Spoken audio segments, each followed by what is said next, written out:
Hey everyone, welcome back. Today on this Crime Couple episode, we are looking at the case of Madeleine McCann, which is arguably one of the highest researched and well-known cases worldwide. Madeleine disappeared from the holiday apartment her and her family were staying at on May 3rd, 2007. Her whereabouts are still unknown. In 2020, German authorities have released that they do believe that she is dead, but we have some new information that's been recently released in the last week.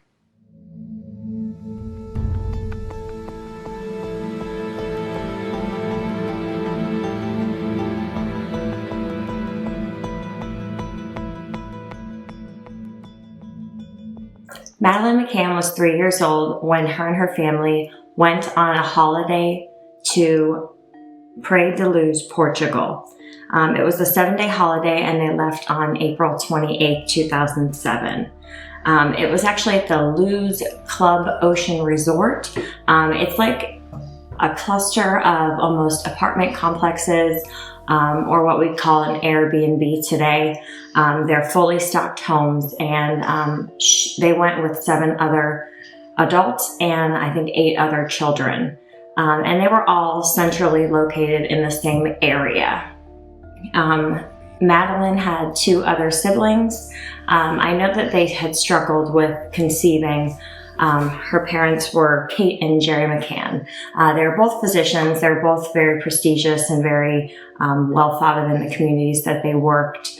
And they had trouble conceiving. So they did IVF. They got Madeleine. They did IVF again, and they had twins. So the family arrived at these apartments for their holiday, or vacation as we would say, on April 28th, 2007. Everything was great. You know, they had normal family vacation times. They did activities together and whatnot. The day that everything turned was on May 3rd. Now, on the morning of, everything was just as normal. I think the father, Gerry, had a tennis lesson that he was going to. Her mom went running, which is a normal occurrence in the morning, especially around on the beach. It's great when you're on vacation. And then every night, the 9 of the adults would go to the tapas restaurant, which is really like at the resort. And if you look at it, there's like the apartments, there's a pool that separates it, and then the restaurant's on the other side. And they had set it up with the restaurant and the staff that they had needed a large enough table, obviously for all of them, but they had it in a position where they could see the apartments. Now they couldn't really see activity of the apartments, but they could see like the rooftops and whatnot. And the reason they did this is because when they went to this restaurant each night, they would leave the kids back in the rooms of the apartments. And so they were all staying relatively close. I think, I know that Madeleine and her family were staying in 5A, and then there's a few other people that are really pretty close proximity to that apartment, so they're all real close. They left the kids in there. Now mind you, I don't know all the ages of the other children, but Madeleine's 3, and then the 2 twins are 2. Yeah, they're 2. So I mean, you have very little kids. Now the procedure was every 30 minutes, one of the adults would make a round and go check the children. So the children were checked up on every 30 minutes. But that's still not reason to leave your 2-year-old twins at home. I mean, we have a 2-year-old. What kind of trouble could she get in if she woke up?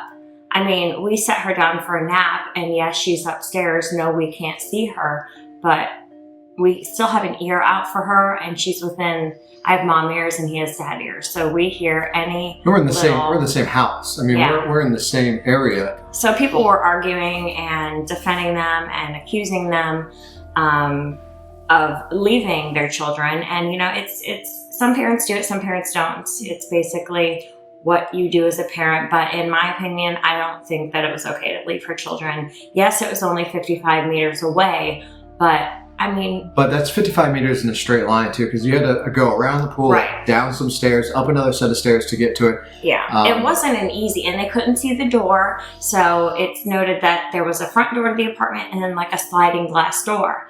But the sliding glass door could only be opened, or locked from the inside. So they locked the front door so that nobody could come in from the street. But I mean, They used the back patio door, and specifically on this night, they used it. They left it open and unlocked, so that way that they could go in. Because the previous nights they were at the restaurant, when they go check on the children, when you went through the front door, apparently it made too much noise, and they didn't want to wake them up. And you know, as Ashley was saying, especially if you're at home, that's one thing. Like you have a security set up. You know you're home. You're in a place where you don't know the people, you don't know the surroundings. You're not in a secure spot. It's really, you know, not a good idea. It's 8:30, and this is kind of around the same time that they leave the restaurant. The kids have been sleeping since 7. They go to the restaurant, and again, they left the sliding glass door open, so they had easy access to just kind of peeking their head in and making sure all the kids were okay. Okay, so just to update you guys, I wanted to give you some names. So we have Kate and Gerry McCann. They have Madeleine and the twins, so they have 3 children. Fiona and Dave Payne had 2 children. They also had Fiona's mom came, and her name's Diane Webster. Jane Tanner and Russell O'Brien. They were partners, but they were not married, but they did have 2 kids together. And then Matthew and Rachel Oldfield, and they had 1 daughter. Now we're at 8:55. This is the first time they did a check-in, and Matt, one of the adults, went to go check in for the first time. And so he made his rounds, but he did not check on all of the kids. I know he checked on his kids. Why they didn't do that. They should have had one parent, they're all in the same area. Why don't you just go check on everybody? So they didn't do that, but whatever. So Matt only checked on his kids. And then at 9:05, so 10 minutes later, Gerry McCann did his first check-in, and he went to go check on his kids because obviously Matt didn't check on them for him. So I know he said that he went to the room, opened the back door. He was able to see the twins, and he looked over and saw Madeleine. Everything was good. They were asleep. So closed the door back again, went to go leave, and on his way back to the table, he ran into an old friend who wasn't really he wasn't there with the group, but he was there. He's like an event planner. They call it a holiday maker, which is what we would see as someone who just sets up, you know, vacation spots. And they ran into him. They were on the sidewalk, and they just kind of chatted for a little bit. At this point, Jane Tanner walked by them to check on her kids. I would say it's around 9:15 at the latest. And when she's later questioned about the disappearance and her activities of that night, she states that when she went to go check on her kids, she saw Gerry and this gentleman talking, and she just, you know, didn't worry about it. But she also saw a man further down the street walking towards the main road carrying a child, and this child was in pink pajamas. They had like a floral pattern, and the child looked like she was sleeping. So also about 3 to 4 years. The same age as Madeleine. So they did really investigate this deeply, and it did come to find out that it was just a gentleman who was carrying his daughter back from which something. is kind of what she assumed. You know, people are here on holiday, right? And you know, probably a kid passed out tired. Mm-hmm. Yeah, I wish mine did that. Okay, so like I said, she saw the man carrying the child. That was looked into and just never amounted to anything. At 9:30, Matt Oldfield went to go check on the kids. So he was kind, and he said, hey, let me just check on all the kids. He went in, stuck his head in. He said he saw the twins, but wasn't certain because he didn't physically see Madeleine's body. The covers were up, and he said it looked like she was in her bed. You know, he didn't tell them that, but he said, okay, reported back, everything's okay. But since the kids were asleep, he didn't really think anything was wrong. Right, everything was quiet. And I did want to mention one thing that I forgot to talk about. When Gerry went to the back sliding door, he noticed that, you know, the door was open a little farther than what he remembered closing it at. You know, like if you have a lock on something, you close it. This is the first time. So the first time. He forgot to say it. Sorry. The door to the room, they had kept it probably an inch, so it didn't slam, but it wasn't all the way closed. So like Harrison said, he noticed it was a lot more open than they had left it. But again, he's not thinking anything bad at this point. So at 10 o'clock, it's Kate's turn to go check on the kids. She does walk the 155 meters. She goes in the room, sees the twins, but does not see Madeleine. So she's freaking out. Maybe she got out of the bed. So she, wrestles with the covers and then runs around the complex, the apartment inside, and notices she's not there. But she leaves the twins in their crib and runs back to the restaurant and says, they took her. Not Madeleine's missing, they took her. So people have said this statement also is very telling when they accuse the parents of Madeleine's disappearance. How does she know that someone took her? Right, why would that necessarily be your first response? Kids sleepwalk. She also did say when she went back to the room, the door was again back open wider again. Oh, yeah. And when she closed it, it actually slammed shut, because when she looked, the window... There was a waist-high window that the kids could not have opened or climbed over. So an adult opened this window. But it was open. She said the curtains were kind of fluttering in the wind, but it created a cross draft and slammed the door. Right. So something had been tampered with.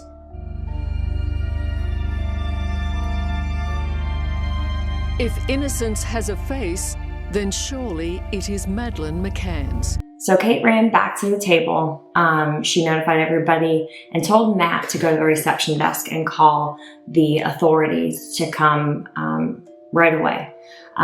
She called the police at 10:10, and then they showed up at 10:30. At 10:30, the resort also activated missing child protocol. And there were hundreds of guests that came out and searched for Madeleine until 4:30 a.m. Because at first they just thought she wandered off. This area in Praia da Luz is a very, very wealthy community. The Algarve is like a surrounding area, and it's very downtrodden. There's a lot of drugs in that area, but in the area that they were at was kind of nestled away. Okay. And there was like no crime, no drugs, but it was in Portugal, so. And mostly, there's a lot of, they said, British tourists specifically came to that area, so right. It was mainly British. And people going to have fun. Yeah. I mean, lots of families. Yes, there are crazy people out there in every city, but this was a nice, quiet community, and nothing like this has ever happened before. So the mom, I found this really weird, this added tidbit. I don't know why this is relevant. She says, oh, by the way, this morning at breakfast, Madeleine approached me and said, why didn't you come when Sean and I were crying for you last night? And Sean is one of the twins. And the mom just thought that was weird, but she noticed there was like a brown stain on her shirt, which I don't think is weird because my child drinks chocolate milk in the middle of the night. So there's brown stains everywhere. So I don't know why that's relevant, but just adding that in there.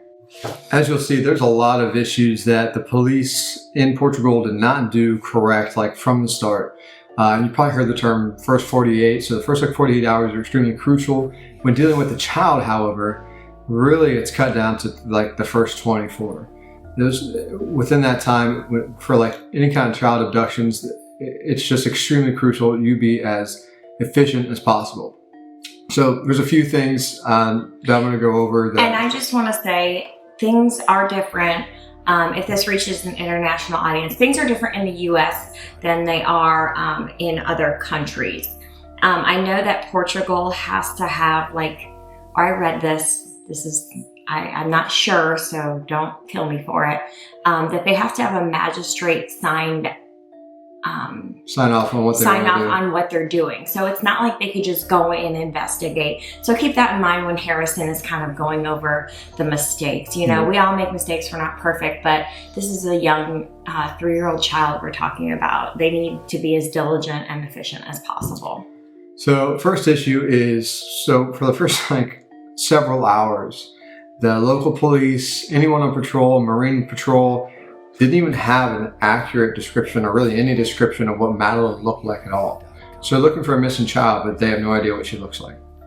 Strike number one. It's like the first thing like that. You guys Get know an what accurate description. like at least of who you're hair, looking eye for. color, something like that. There were no roadblocks put in till like 10 a.m. the next morning. Right, and I guarantee you that person that took her, if someone took her, they are long gone. So, I mean, yeah, I mean, you got That's someone literally- that most likely, if you're going to kidnap someone, you're going to get a transportation away from where you're at, right. and this not happened at like stay. 10 o'clock at night. So 10 o'clock the next morning, that's 12 hours of free road time that you have, which leads to the next issue is they didn't pull road traffic cam. Like they didn't have any of the picture surveillance that would have come from roadways or interstates to do this.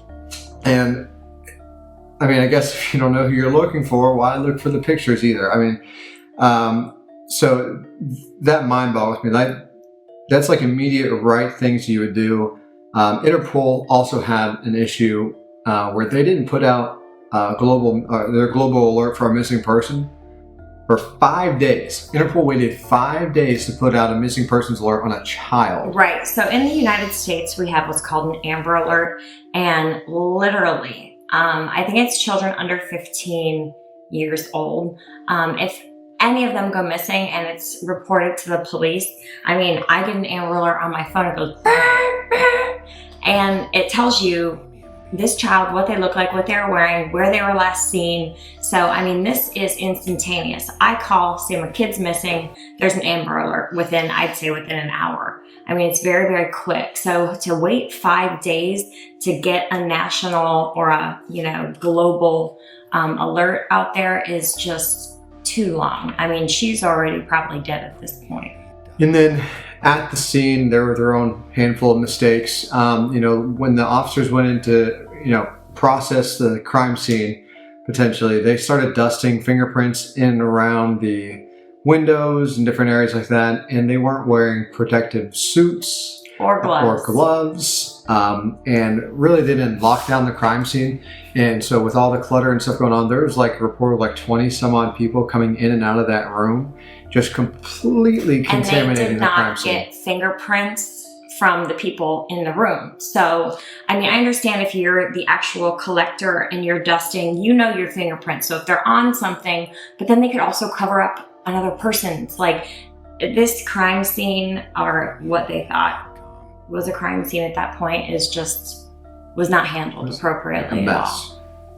After collecting the evidence from the crime scene, they did go ahead and give this, stop. I mean, they got what they got, and then they ended up holding off on re-renting this apartment space out for another month or so. Now, you gotta remember, this is a rentable vacation spot for folks to come, so they locked it down for a month after they did their initial investigation, and then reopened it back to the public for it to be rented.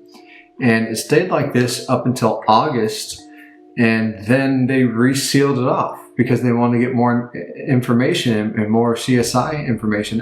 What kind of sense does that make? And you have something that literally, you have a whole bunch of people that could have come in and out of this place, being rented by God knows who, and cleaned or not cleaned so many different times. Just somebody could have cut themselves, or could be everything's blood somewhere. contaminated, and then they want to get more evidence out of it. That doesn't make any sense at all to me. No, they should have kept it locked until they were through with their investigation. An Irish couple had reported to the police after this had happened that they had noticed that there was another couple that was carrying a young girl in pajamas around the time that this had been going on down towards the beach. They did provide a sketch for the male, and we're not really clear of how the couple setup is, but they did say that it was just seemed suspicious, especially given the time frame of when this was all happening. So now we're going to kind of discuss some theories out there. So obviously people first look at the parents. They were looking at Kate and Gerry McCann. They were looking at their child and their parenting skills. They shouldn't have left their children at home. They're both physicians. They both make a lot of money, and there was nanny service able to be purchased. So again, I just think this is shitty parenting. And they had said, it's part of our routine. Obviously the resort you were in had lots of nanny facilities, and they weren't that expensive to use, and you both were professionals earning money. Another criticism that's put to you is, why didn't you just pay to have a nanny if you wanted to go out for dinner? Yeah, I mean, it's not a question of money. We did what we thought was best in the kids' routines, and I think as parents we had a very good routine in terms of their whole bath, bed, story type thing. And I take your point, but for me, you know, if your children are asleep upstairs in a bedroom and you're dining in the garden, you're out of sight and you can't hear them. And that's the similar thing to me. We were, except I guess that most people's homes are secure. Sure. You know, this was not a secure property. People could come in and off the street if they wanted to. That's where the criticism, I guess, comes at its most fierce towards you, is, you know, you're intelligent people. And I understand with kids, you don't want to vary from routine, because if you do, things just go crazy. And I get that, but I would not leave my kids alone that far away. They also had some cadaver dogs come to the area to search. And it was odd because in the apartment, the cadaver dogs did hit in the parents' closet and behind the bed in that condo. They had also purchased a rental car while they were investigating this thing. So obviously the cadaver dogs came about 2 weeks after the investigation. And like I said, they rented a rental car and they checked in the trunk of this rental car. And it did hit on the rental car. So was Madeleine killed in the apartment, stored in the closet or behind the bed, wherever this dog hit, and then later transferred to the trunk of the car? I mean, I don't know. So it's kind of far-fetched. It is, but I mean, why would a cadaver dog hit on those areas? Most people do believe the parents were behind it, though. At some point. So they were later cleared. Although they did have some suspicious behavior, some of the interviews were just emotionless. They smirked and smiled, and they didn't appear to be grieving a 3-year-old girl. Please, please do not hurt her. Please don't scare her. Please tell us where to find her. Please tell us where to find her. Or put her in a place of safety and let somebody know where she is. The anguish and despair that we are feeling as the parents of our beautiful daughter Madeleine. We request that anyone who may have any information related to Madeleine's disappearance, no matter how trivial, contact the Portuguese police and help us get her back safely. Harrison pointed out to me, he had read this in an additional article, that they spent how much? It was 11 million euros, which is close to like 19 million US dollars in private research and different tools and things looking for her and providing information about her. They wouldn't have spent this amount of money if they had killed her or had her abducted or whatnot. But I mean, how much money would you pay to keep yourself out of jail? Yeah. I mean, you can't put a price tag on that. It could be a great, like a great idea for a cover-up. Right. But who really knows? So they also thought, maybe they accidentally killed Madeleine. I know some parents, researching this stuff, give their children sedatives or sleeping pills or something to get them to take the edge off and calm down. Now, she could have had a bad reaction to this. She could have been overdosed. She could have stopped breathing. They go back, find her, oh shit, hide her in the closet. I mean, if I were to find my child unresponsive, the first thing I would do is try to administer CPR, and then call 911, or call 911 first and then try to administer on their way. I'm not gonna cover it up. It just looks suspicious when you do things like that, cover up, supposedly someone else's mistake. They also found it really weird that, again, the parents let their kids every night, all of them, but they let the the Tapas restaurant staff know. I guess Kate had said, hey, I wrote it down on a piece of paper and gave it to the manager, but all the staff knew. So Kate and Gerry had said, well, what if somebody at the resort knew that and just decided to steal Madeleine because. So, I mean, the information was out there that these kids were alone, and anybody who has like a perverse mind or whatnot could go in there and steal your children. So after they had put out some of this information, they actually had a report come back in on May 5th. It was made by a trucker who had reported saying that he saw a blonde woman taking a child wrapped in like a blanket or whatnot and handing over to a man who then put into a vehicle. Now this person is actually said to be like a credible witness. He did come for questioning, go over some of those events. And they were thinking this could be Madeleine. They also had a few like different sightings that they potentially could be Madeleine that happened in different areas, because they're not really sure. Unfortunately, there's no idea what really happened to her, if she was abducted or killed that night, and if so, if she was abducted, what were the reasonings for? And again, the sad part of this is a lot of people think it's for like sex slavery or some type of child sex trafficking situation. Now there was other reports we talked about that Jane had mentioned that she saw that guy carrying that girl in the pajamas at night when she saw Gerry and his friend talking in the alleyway. There was the Irish couple that talked about seeing another couple with a guy that carrying a kid down to the beach.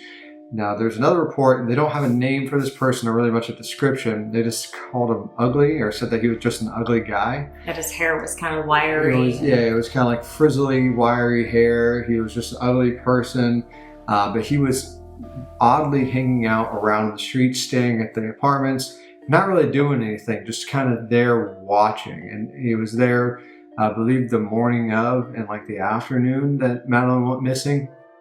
And this kind of ties into a little bit more of some of the revelations that have come through from the case. So this is the big update. The news that I read, I think it was like 4 or 5 days ago. I can't pronounce this jail. So this goes back to the weird, funky haired guy. Ugly. Ugly. They've been looking into this gentleman named Christian Bruckner, and he is a well-known pedophile, rapist. Serial rapist. Yeah, so I mean, we read that he had raped a 72-year-old woman, beat her, videotaped it, sodomized her, all this stuff. So this guy is gross. And he's currently in jail serving time for this. Yes, and he has like 17 counts of doing this. This wasn't a one-time thing. This is like what he did. So he's in jail at this Wolfenbüttel jail. And it's 2020, it's literally 13 years after, we don't have information. So British authorities went as far as hiring a prisoner in the Wolfenbüttel jail to kind of get information from Christian. This is sadly not able to be used in a court of law because information regarding a case needs to be provided voluntarily. And in that case, he would be kind of trying to lead Christian to get more information, and they believe Christian is responsible for Madeleine's disappearance.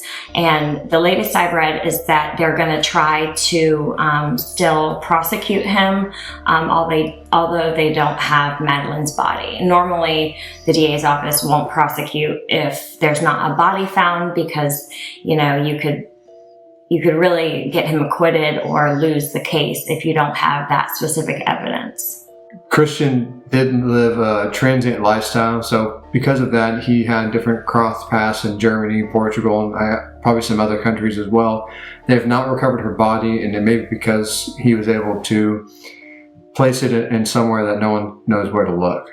So it is unfortunate. They are still looking into it. They're still doing their research and still pursuing this. There is other information that kind of digs deeper. Like we say quite a bit, please do your own research. Please look into it on your own. But that is going to wrap it up for this case. Like we always ask, please do comment on it. We like to really interact with everyone. We like to see your feedback and see your comments if you have information. And always, please don't forget to subscribe. We are trying to work on growing. So let's go ahead and hit the subscribe button and like the video so that it helps us know that you like it. So thank you very much for watching. Have a good day. Bye.